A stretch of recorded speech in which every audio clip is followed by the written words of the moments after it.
Having now gone over the risks associated with AIS, or accounting information systems, there are a need for controls that must be put into place to protect the data, not only to protect the financial and reputation risk, but also to comply with applicable laws. Ethical behavior, this is considered something that you should have in your code of ethics, and is considered a form of internal control if you do have a code of ethics. You have to keep in mind that employees will have different cultural backgrounds that could result in different values. And by having a code of ethics, it really helps assist your professionals when they're selecting among decisions that are not clearly right or wrong. It can really be a useful tool. Public policy for internal controls in accounting has actually been pretty well documented all the way back to the 1930s. And it's been involving various entities to help us along with that.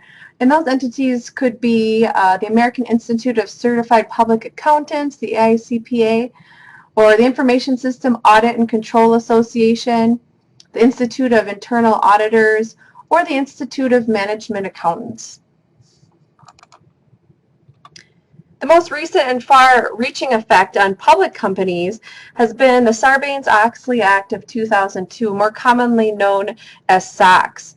And this bill was a reaction to some business scandals such as Enron and WorldCom, where both companies were pressured by some unrealistic stock performance expectations, which then resulted in them booking some fraudulent accounting entries or possibly doing some fraudulent disclosures. So it's important to point out that SOX does apply to publicly traded companies, and what they're wanting, the result of this and the rules that were then created by the Public Company Accounting Oversight Board, the PCAOB, was that companies need to annually assess and report the design and effectiveness of their internal controls over financial reporting. And the PCAOB really wants auditors to use a risk-based approach, which is kind of a top-down approach to looking at controls and looking at those that provide the most risk to possible shareholders or investors if the internal controls have some kind of fault. And what we're really looking at here is truly corporate government or corporate governance. The aim of corporate governance is to align as nearly as possible the interests of individuals, corporations, and society. And we're going to do this through the set of processes and policies that are going to manage an organization with sound ethics to safeguard the interest of its stakeholders.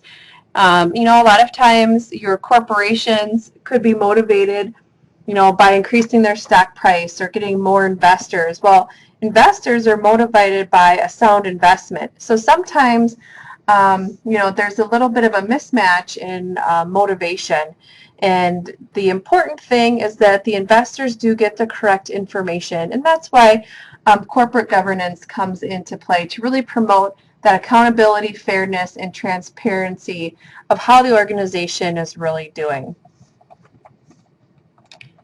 That was just a real quick overview of our ethics, SOX, and corporate governance. So thank you for joining me today.